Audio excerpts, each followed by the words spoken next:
You took my son, you stole his happiness.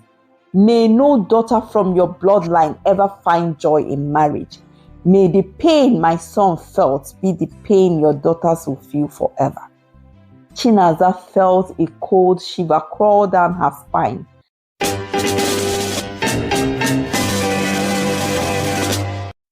The wedding of Chinaza and Obinna was supposed to be the biggest event in Enugu that year. The church was packed with guests dressed in their finest lace and Ankara. Their voice humming with excitement. The choir sang in perfect harmony as Chinaza, looking radiant in her ivory gown, stepped into the church. Obinna stood at the altar, his heart pounding with joy. This was the woman he had prayed for. He had fought for this love, and today she would finally become his wife. The pastor smiled warmly as he began. Do you, Chinaza, take Obinna to be your lawfully wedded husband? Just as Chinaza opened her mouth to say I do, a sharp pain struck her chest. Her vision blurred, her body wavered, and before anyone could react, she collapsed. A loud gasp rippled through the congregation. People jumped from their seats in panic. Chinaza's mother, Nneka, rushed to her daughter's side, her hands shaking as she could touch her face. Obinna fell to his knees. Naza, Chinaza, somebody help her. A doctor in the crowd ran forward, pressing 2 fingers to her pulse. She's alive. Somebody bring water.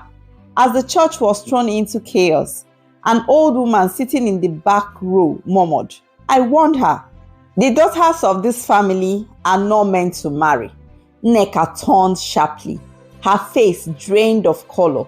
She recognized the voice. It was Mami Forma, an elderly woman from their village, a woman she had not seen in years.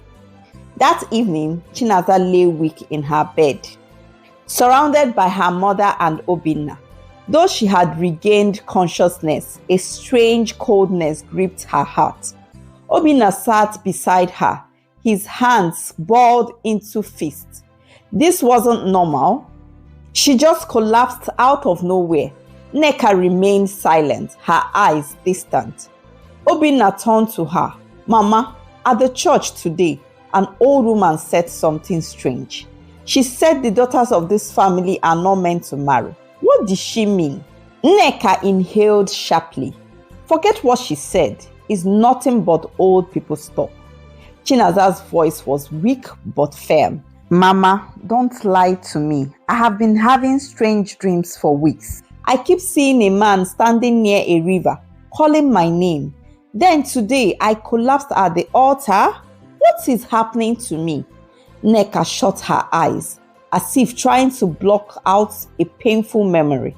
Then she exhaled shakily. It's a long story. Then tell us, Obinna said. Nneka swallowed hard. 30 years ago, when I was young, I fell in love with a man named Chijioke. He was kind, hardworking, but poor. My father did not approve. He wanted me to marry a rich businessman, somebody who could bring wealth into our family. Chinaza's heart pounded.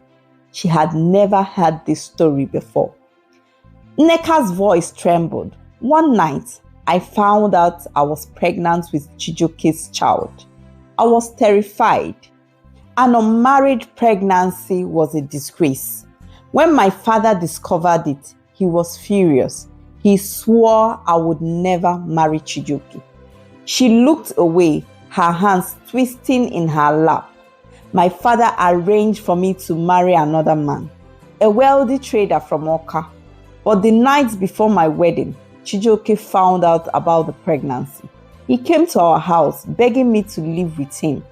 He swore he would take care of me and our child. Obinna leaned forward. What happened? Nneka wiped a tear from her cheek. My father caught us. He was enraged. He called Chijioke a disgrace, an embarrassment.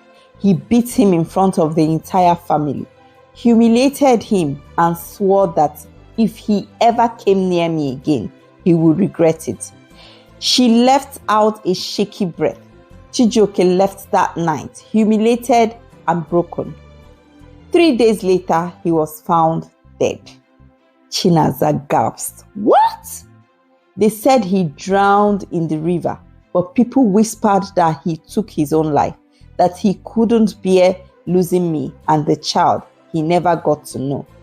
Chinaza's voice shook, and Mami Ifeoma, Nneka wiped her face. She is Chijioke's mother. Mami Ifeoma had never forgiven their family.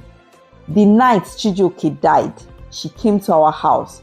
She stood in the middle of the compound and screamed, "You took my son? You stole his happiness? May no daughter from your bloodline ever find joy in marriage. May the pain my son felt be the pain your daughters will feel forever." Chinaza felt a cold shiver crawl down her spine. "And you never told me this? I thought if we ignored it, it would go away." Obinna sat in shock. "So every woman in your family who tried to marry," Nneka nodded slowly. "My sister's fiancé died mysteriously. My cousin's wedding was called off after her groom fell into a coma. And the man from Oka that my father arranged for me to marry found out about my pregnancy after the news of Chijioke's death broke out in the village. Him and his people decided not to come back for the marriage rites." "But Mama, what happened to that child?" Nneka turned towards her daughter, Chinaza, and her husband-to-be, Obinna, with tears rolling down her eyes. "That child is you, my daughter." "No, Mama," Chinaza said. "You told me my father died in a motor accident.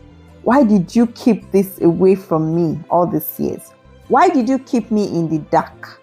Why did you wait for me to be embarrassed before you revealed the truth to me? This is unforgivable, Mama. Please, my daughter, find a place in your heart to forgive me. I deserve every punishment, but I was too young to fight for myself. I was a victim of my parents' wrong decision. They ruined my happiness and my life, denied me a chance of being married, and made me a single mother. I brought you up with struggle, and I'm happy I did not give up on you because you're an amazing child. I prayed that the curse wasn't real. I prayed you, my daughter Chinaza, would escape it."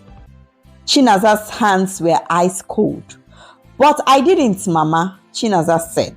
"Your mother is right, Naza," Obinna said.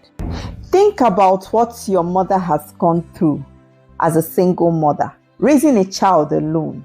Please find a place in your heart to forgive her." Determined to confront the past, Chinaza and Obinna visited Mami Ifeoma.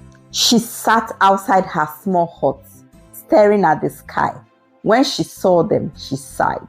"I knew you would come." Chinaza hesitated before kneeling before Mami Ifeoma. "I need to know if the curse is real." "A curse is only as strong as the guilt that feeds it," the old woman said. She turned to Nneka. "You never made peace with what you did. Your father destroyed my son, and you said nothing." Nneka's lips quivered. "I was weak. I let my father control my life, but I loved Chijioke. I have suffered every day for what happened." Tears streamed down her face as she dropped to her knees. "Please, Mami Ifeoma, you can't punish your granddaughter for what she knew nothing about. If there is anything I can do, tell me." "She's my granddaughter," Mami Ifeoma screamed in surprise. "God has finally wiped my tears." The old woman's gaze softened. "Then let us make things right." That night, under the full moon, Mami Ifeoma led them to the river where Chijioke had died. She placed a white cloth on the ground and lit candles. "Speak," she told Nneka. With trembling hands, Nneka knelt. "Chijioke, I was a coward. I let you die thinking I never loved you, but I did, and I'm sorry." The wind rustled the trees. Then Mami Ifeoma turns to Chinaza. Now you child. Chinaza closed her eyes. I don't want to carry this burden anymore. If there is any spirit holding me back, I release it. I chose love. I chose happiness. For a moment, there was only silence. Then a soft breeze blew through the air. Mami Ifeoma smiled. It is done. A month later, Chinaza and Obinna stood at the altar again, this time. When the pastor asked, "Do you take this man as your lovely wedded husband?" Chinaza smiled and answered, "Yes, I